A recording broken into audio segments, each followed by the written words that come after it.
Bienvenidos a Lo Simple No Vale. Hoy tengo el placer de contar con Avia Levi, es diplomática israelí. ¿Qué tal estás? Hola, ¿cómo estás? Muchísimas gracias por tenerme aquí, Alberto. Bueno, lo primero, muchas gracias a ti. Estás viviendo en Israel para que la gente un poco entienda el contexto de también por qué la entrevista. Primero por tu formación y también porque tienes un canal de YouTube donde también hablas de la actualidad y lo que está sucediendo allí. Y segundo, porque también estás viviendo ahí, entonces estás perfectamente informada tanto por tu formación como siendo residente de allí de todo lo que está sucediendo. Sí, bueno, mi canal es Israel Avia. Tengo varias plataformas en donde cuento lo que está pasando en Israel para bien y para mal y también la complejidad que vivimos aquí en estos momentos y las zonas distintas que están afectadas por la guerra. Y muchísimas gracias, Alberto. Me alegro hablar contigo ya que sé que tienes mucha información y conocimiento sobre el asunto. Sí, vamos a empezar un poco, vamos a hablar de lo más actual, no nos vamos a otra vez a explicar todo lo del 7 de octubre, pero bueno, siempre está claro, el 7 de octubre fue una auténtica masacre por Hamas y también por algunos civiles de Gaza, que eso tampoco se dice mucho, pero bueno, también participaron civiles de Gaza, aparte de los terroristas. Al día siguiente de que esto sucediera, de la masacre del 7 de octubre, Hezbollah ya empezó a bombardear a Israel. Y bueno, desde lo que pasó, que va a hacer un año dentro de unos poquitos de días, estamos en una situación actual donde el conflicto se ha agrandado y acabáis de vivir hace 2 días por parte de Irán el lanzamiento de 200 misiles balísticos de diferentes, no eran todos de la misma manera ni de la misma forma, son de diferentes tipos, pero bueno, 200 misiles balísticos. Cuéntame resumidamente, sin contar todo, ¿qué te pareció lo del 7 de octubre y un poco todo lo que ha sucedido en este año y ya centrándonos en lo actual? Yo creo que el 7 de octubre es como un punto que marca un antes y después para todos los israelíes, incluso el nivel como nosotros vemos el conflicto en el Medio Oriente, el conflicto entre nosotros y los palestinos, porque, por ejemplo, en los kibutzim afectados que están al lado de la Franja de Gaza, que fueron los primeros afectados por la masacre de Hamas, ellos, la mayoría de ellos son bien de izquierda, son personas que siempre creían en paz, en coexistencia, incluso muchos palestinos de Gaza trabajaban en estos kibutzim, moshavim, que están en la franja, así que palestinos trabajaban en sus casas, pero lamentablemente cuando ocurrió el 7 de octubre vieron que los terroristas llegaban con mapas y en los mapas estaba escrito exactamente en qué casa vive cada familia, cuántas personas hay en la familia y entendieron muy rápido que las personas que trabajaban, que supuestamente eran inocentes, son palestinos que colaboraban con Hamas. Entonces le daban toda esa información a Hamas y Hamas llegaron a estas casas y masacraban a las personas. Entonces marca un antes y después para nosotros. Creo que nuestra vida ya no suena exagerado, pero es verdad porque entendíamos qué frágil es la vida y jóvenes que fueron a bailar en una fiesta nunca volvieron y el hecho que esta vez siempre secuestrar era el método de las organizaciones terroristas durante toda la historia, pero esta vez también secuestraron civiles inocentes, mayores de edad, niños, bebés. Entonces, como que realmente nos hace preguntar, ¿dónde estamos seguros? ¿Dónde estamos seguros? Y aparte de eso, la reacción del mundo creo que también nos afecta bastante desde el 7 de octubre, porque ya al día siguiente vimos estudiantes del Ivy League Universities, las universidades más buenas en Estados Unidos, salen protestando y diciendo nosotros somos jamás. Entonces, cuando ves esto, incluso antes de que nosotros como israelíes reaccionamos ante de esa masacre, te hace también dudar en el mundo y las intenciones del mundo y te hace preguntar dónde puedo yo como judía israelí sentirme segura, dónde, en qué lugar en el mundo, si incluso en las universidades que son los más cultos, de repente judíos no pueden caminar con kippah, con símbolos judíos, tienen miedo, de repente asesinan una presidenta de una comunidad en Estados Unidos por el hecho que es judía y por lo que está pasando aquí. Entonces, realmente muy, muy difícil y gracias por esta pregunta porque creo que nos marca de un nivel que es muy difícil de entenderlo si no lo vivís de acá y todavía hay familias que hoy estamos, de hecho estamos hablando que es Rosh Hashanah, es el año nuevo judío y muchas familias tuvieron que mencionar esta festividad, una de las más importantes del año, sin sus seres queridos que todavía están en Gaza. Teniendo en cuenta que a partir de ahí estaba claro que una respuesta tenía que haber de Israel ante tal masacre, también hay que dejar claro que en Gaza hay personas secuestradas. Había multitud de túneles subterráneos en hospitales, colegios, casas, tenían munición guardada, misiles, bueno, un sinfín de cosas, pero te tengo que preguntar, ¿ha sido proporcionado la respuesta o proporcionada la respuesta de Israel en Gaza? ¿Cuál es tu opinión? Yo creo que sí, antes de todo hacer esta pregunta, investigar esta pregunta es muy importante en todos los conflictos de guerra. Sin embargo, creo que yo fui soldada también porque todos los israelíes es obligatorio en Israel, entonces también como soldada conocí muy bien cuáles son las direcciones del ejército israelí y yo sé que una de las direcciones, de las primeras cosas que te dicen es el valor del ser humano y el valor de la vida, también de los enemigos, tanto como de los soldados israelíes y por lo tanto y por otras razones y porque conozco bien, sé que tenemos direcciones muy claras cuando se toca a inocentes e intentamos evitar dañar inocentes en cualquier forma posible. Lo que nos hace difícil en este conflicto particularmente, como mencionaste antes, es el hecho que jamás utiliza la población civil como escudo humano. Ahora lo decimos, pero a veces suena como una cosa, un slogan, y la gente no entiende realmente qué es así, pero vimos videos, vimos fotos que, digamos, en una habitación de niña, una habitación de niños, debajo de la cama hay misiles, o hay cohetes, o hay armas. Entonces, por ejemplo, una secuestrada que se llama Agam volvió del cautiverio, salió, fue liberada en un acuerdo, y ella contaba que llegaron a una escuela y de repente vio que de esta escuela lanzaron misiles y todos gritaban y animaban a los terroristas de Hamas que hicieron esto. Entonces tenemos muchas también evidencias y también testimonios que dicen que realmente utilizan la población, que lanzan misiles de escuelas, de sedes de la UNRWA. Es muy problemático en este sentido de intentar realmente evitar dañar inocentes, pero si pensamos en la cantidad de bombas o la cantidad de lugares que hemos bombardeado en Gaza, con la cantidad de personas que murieron, creo que sí podemos ver que la mayoría de las personas que murieron son terroristas de Hamas. Y hay que acordarlo y otra vez lo siento mucho por todos los inocentes porque eso es la parte más horrible. Yo creo que a organizaciones terroristas, también en Gaza, también en Líbano y en otros lugares del mundo, realmente manipulan a su propia población y los inocentes son los que pagan el precio siempre.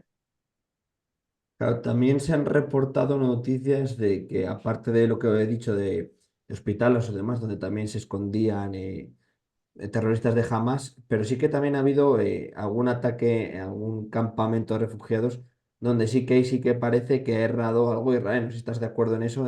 Ahí es donde yo creo que ha patinado un poco a veces y tenía que haber medido esas acciones en campo de refugiados, sobre todo bajo mi punto de vista.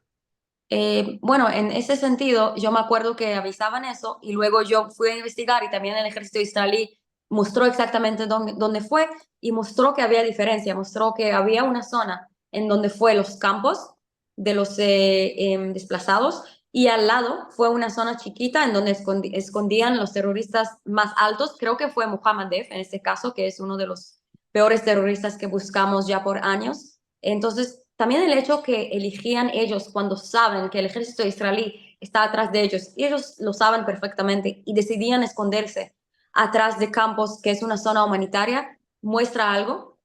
Y además, no, lo que bombardearon no fue exacto en esta zona humanitaria. Otra historia similar a lo que tú cuentas es la historia de Farhan el-Qadi, que es secuestrado, que fue rescatado por Tzal, es un rescatado beduino, musulmán, de la comunidad beduina israel, que en Israel fue secuestrado y él cuenta en su testimonio que lo trasladaban dentro del corredor humanitario, porque Tzal, el ejército israelí, abre corredores humanitarios para que los inocentes puedan pasar por ahí. Entonces los llevaron desde este lugar con los terroristas de Hamas. Quiere decir que los terroristas de Hamas aprovechan a todo lo que es humanitario, todo el lado humanitario del ejército israelí para hacer lo que ellos quieren y luego lo escondían también en una carpa dentro de familias inocentes de Gaza. Entonces, todo este uso cínico de la población es un gran problema y por supuesto que yo entiendo y por lo que yo sé, Sal realmente intenta evitar dañar inocentes porque no nos ayuda en ninguna forma, no en la forma moralmente, éticamente, no en la forma internacional, que por supuesto sabemos que el enfoque internacional es muy ahí, y no nos ayuda con los objetivos de la guerra. Para mí, como te he dicho al principio, el principal culpable de lo que ocurre para mí es Hamas. Pero Gaza ha quedado en escombros. Mucha población, por supuesto que terroristas, muchos de los muertos, gente que ayudó a Hamas también, pero sí que estamos de acuerdo que muchas familias han tenido que vivir este horror lamentablemente. No sé qué se piensa en el día de mañana, claro, porque si mucha gente o muchos niños o niñas han vivido este horror, el día de mañana puede haber, en vez de llamarse jamás X, llamarse X, ¿no puede ser también que se vuelva, que eso que ahora que se quiere evitar en unos años se pueda volver a producir?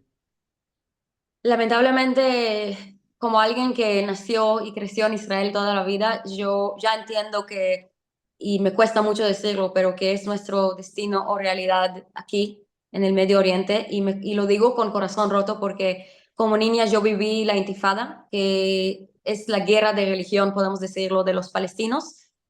Cuando explotaban buses por las calles, yo viví, nací, crecí en Jerusalén, así que fui testiga a estos buses que explotaban y me salvé también de algunos atentados, incluso hace un año aquí en Tel Aviv, un atentado de tiroteo. Y entiendo lo que dices bien porque es un círculo de odio, círculo de educación que la gente transmite en esa educación de que la existencia de Israel es ilegítimo en esta región o en este país o en esta tierra y es muy problemático. Yo siempre digo que creo que vamos a poder solucionar el conflicto solo cuando ellos van a reconocer nuestra existencia y van a entender que nosotros estamos aquí para quedarnos. Mientras van a decir los israelíes o los judíos no pertenecen aquí, y lo escucho muchas veces durante un día, no puedes imaginar cuántas veces me lo escriben, no necesariamente palestinos, sino también personas del mundo, regrese a su país, y podemos hablar de eso también, cuáles son mis orígenes, pero regresa a Europa, me dicen, y es muy problemático, porque si no van a reconocer nuestra existencia aquí, no vamos a poder solucionar este conflicto y cada vez va a crecer otra generación que odia y que quiere, ¿cómo decirlo?, aniquilar a los judíos que viven aquí para poder controlar la tierra. Sí, bueno, he dicho jamás que el centro de Diana es Irán, vamos, porque Hezbollah y Hamas están financiados por Irán, que o sea que he dicho jamás, pero bueno, el principal culpable también es Irán que financia estos grupos terroristas.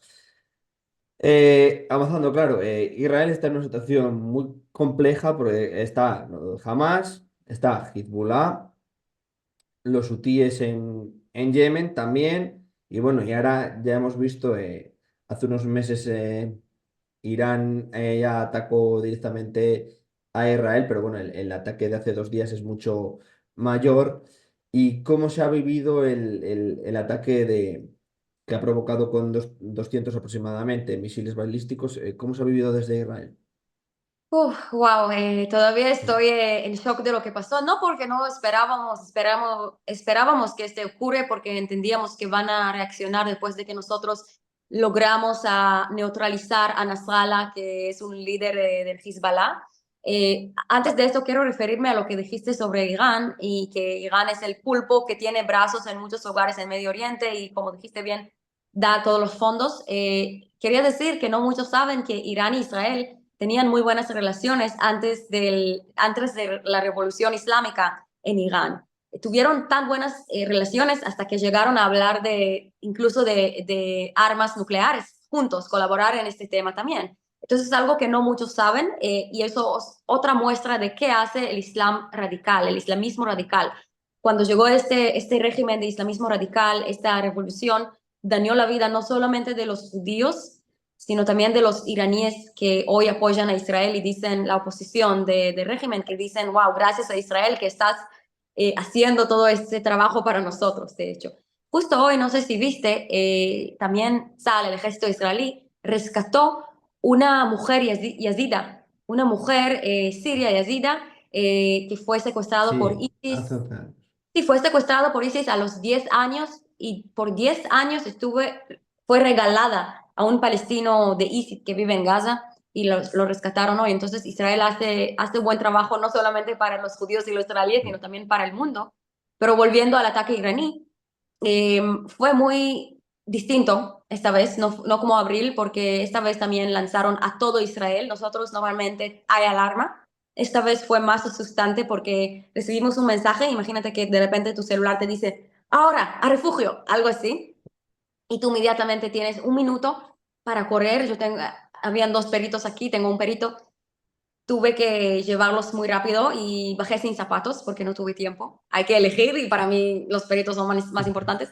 Fuimos abajo y no había, en el refugio, no había conexión. Entonces imagínate que estás en un lugar cerrado con mucha gente, vecinos, y no sabes qué está pasando afuera. No tienes conexión, no tienes cómo prender el celular, pero escuchas boom, boom, fuerte. Y tú dices, wow, ¿qué está pasando? En estos momentos lo que a mí me ayudó es la fe y realmente confiar en los sistemas de defensa aérea de Israel, que es tecnología israelí que tuvo mucho éxito durante esta guerra. Y la cúpula de hierro, la onda de David, y además recibió ayuda también de Estados Unidos también y de Reino Unido también. O sea que eso también hay que comentarlo que bien, porque si no, parece que no, que era moco de pavo, pero no, eran misiles balísticos y que podían haber causado, si Israel no cuenta con estas defensas, podría haber causado muchísimas muertes. No sí, en este caso el ataque iraní, pero también en los ataques de Hamas, que lanza cohetes, también de Hezbollah del Líbano, que lanzó aproximadamente 10.000 cohetes, 9.000 cohetes y misiles desde que empezó la guerra, desde el 8 de octubre, perdón.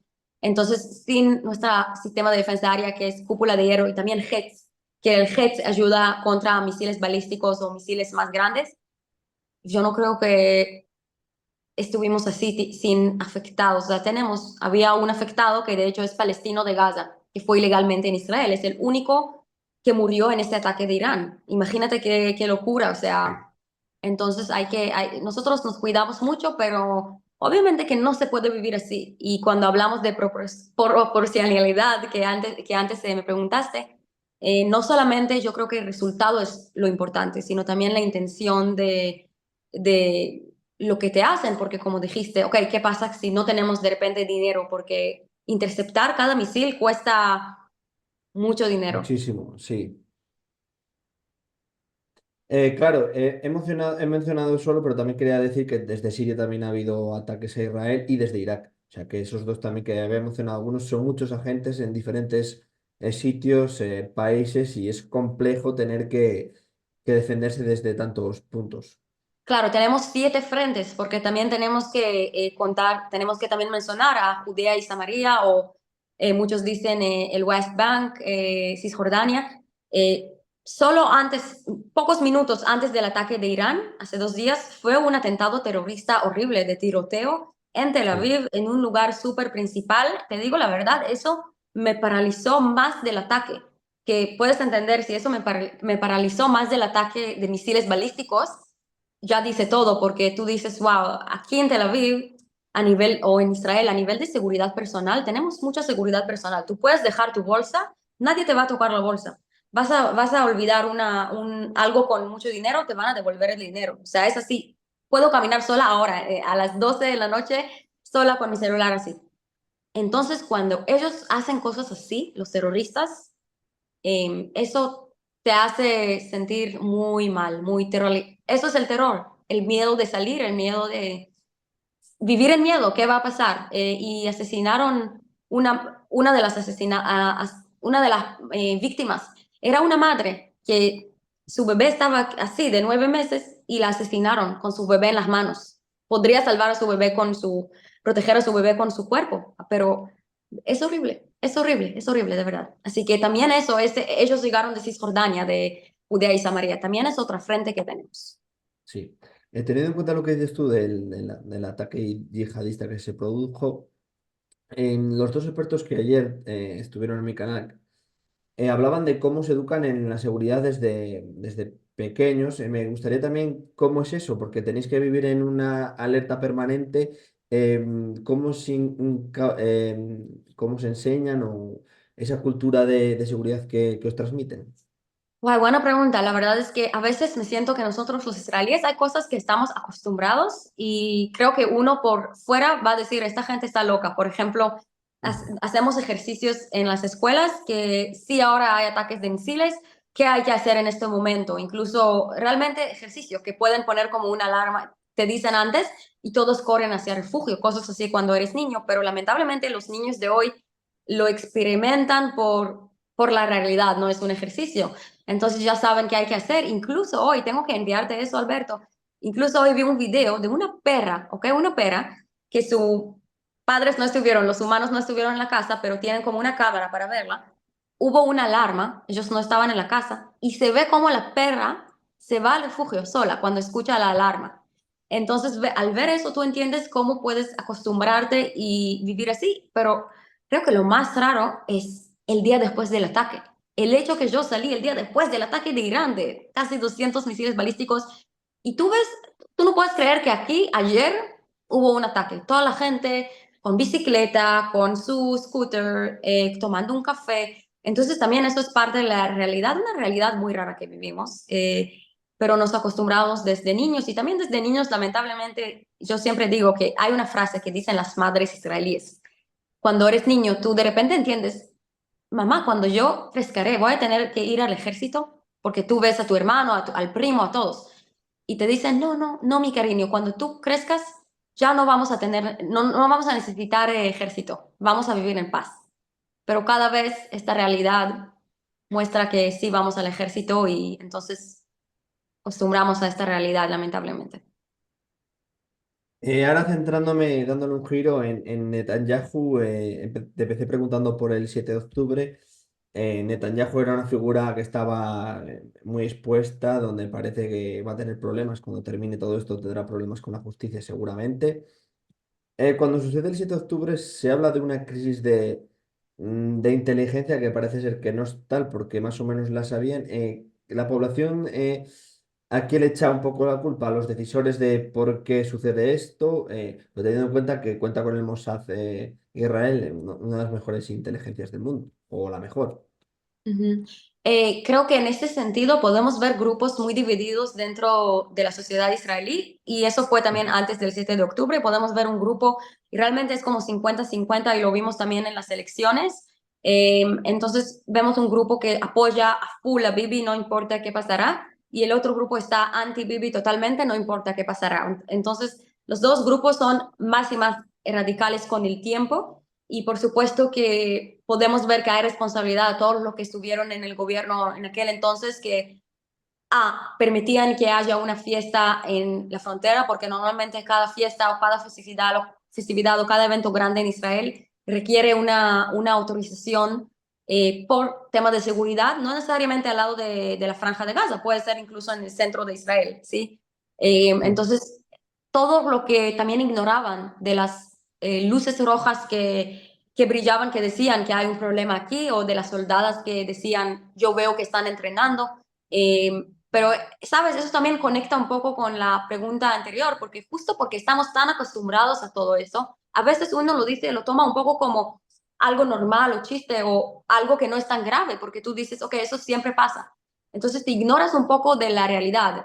¿Entiendes? Como, por ejemplo, los sobrevivientes de esta festividad Nova dicen que al Mm. principio lanzaban misiles, vieron misiles en el aire y todavía ellos estuvieron como tranquilos, porque decían, bueno, misiles, estamos acostumbrados, no entendían que ya es una guerra, que no son otra vez misiles que lanzan, porque tal vez los que no ven, tal vez no saben que lanzan misiles y cohetes desde Gaza durante años. No empezó el 7 de octubre. Entonces la gente ya como estaba tan acostumbrada que a veces es peligroso. Y por supuesto que el gobierno también tiene responsabilidad, no solo el gobierno, también la inteligencia. Si es verdad que tenemos la mejor inteligencia, lo vemos, pero creo que enfocaron mucho en Hezbollah. Y eso es lo que vemos hoy cuando miramos Mm. atrás y vemos que tenían todo planificado con Hezbollah, contra Hezbollah, como lograron neutralizar el mayor Sí. enemigo de Israel, Nasrallah, y también los beepers y los walkie-talkies y todo eso. Eso es algo que requiere información muy, muy planificada. pero ignoraban un poco el tema de Hamas. Pensaban que ellos están más tranquilos. Si hay más en esta historia, me imagino que sí. Me imagino que sí. Y lamentablemente yo creo que vamos a saber más. Tal vez una traición, lo digo. Tal vez espías, que ya hay algunas historias así que empiezan a...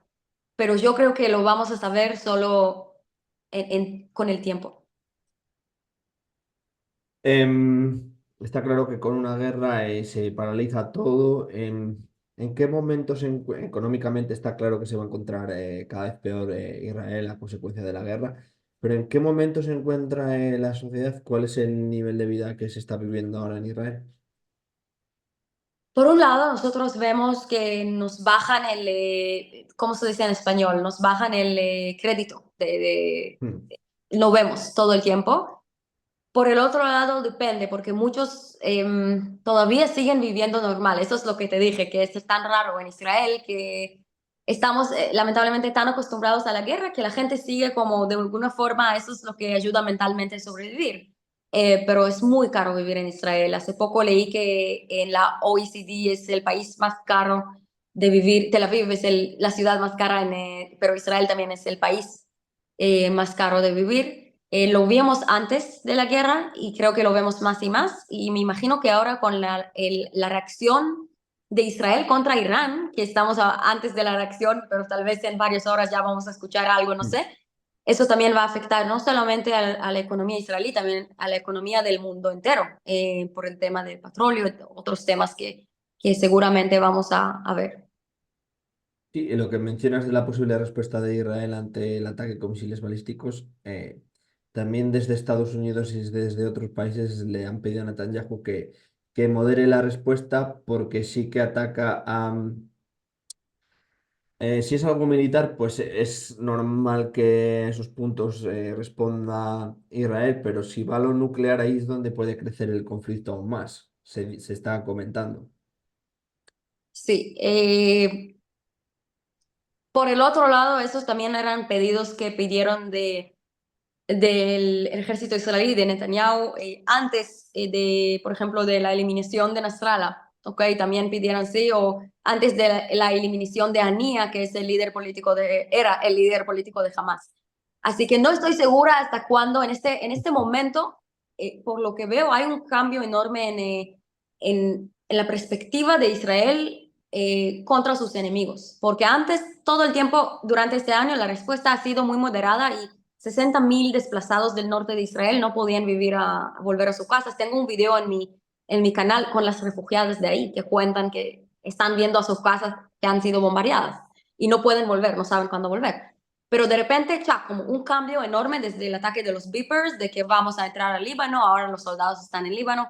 Y creo que también en ese sentido de Irán, mi análisis es que la respuesta no sea necesariamente moderada como quieren otros líderes del mundo. Yo creo que sí, el golpe será más en la dirección que tú mencionaste. Bueno, a ver, no sé si quieres añadir alguna cosa más, como creo seguramente que entres en algunos programas de los que hago con más personas y iremos analizando la actualidad. No sé si quieres añadir alguna cosa más a la entrevista. Si no nos vemos en estos próximos días, seguro que más días. Sí, lo único que quiero decir es muchísimas gracias a todos los que nos ven, que realmente les importa la verdad, que realmente quieren investigar más y no solamente escuchar, digamos, ver un video cortito, escuchar un eslogan y por eso decidir cuál es su opinión. Yo creo que especialmente las personas que viven lejos del conflicto y no lo viven el día a día, es súper importante que escuchen personas que viven este conflicto desde adentro, que viven acá y por eso te agradezco mucho, Alberto, por darme la voz. Yo creo que no es obvio, porque hoy en día muchas veces hablamos o escucho y veo que nuestra vida de los israelíes es un poco como un juego, así me siento a veces que la gente nos juzga o la gente dice cosas de nosotros o me mandan incluso amenazas de mi vida, me mandan mensajes súper antisemitas, incluso como dónde está Hitler, cosas así. Y yo creo que es muy importante sí mostrar este lado y siempre intentar de encontrar el diálogo, incluso dentro de este caos, intentar de encontrar un diálogo o una conversación que puede construir y no destruir más, porque ya estamos en una situación de verdad crucial por todos lados de este conflicto y me queda solamente desearles que haya lindo año nuevo judío para todos y que sepamos mejores días, más tranquilos. Bueno, pues lo dicho, Avian, muchas gracias y nos vemos seguro que pronto. Gracias, Alberto.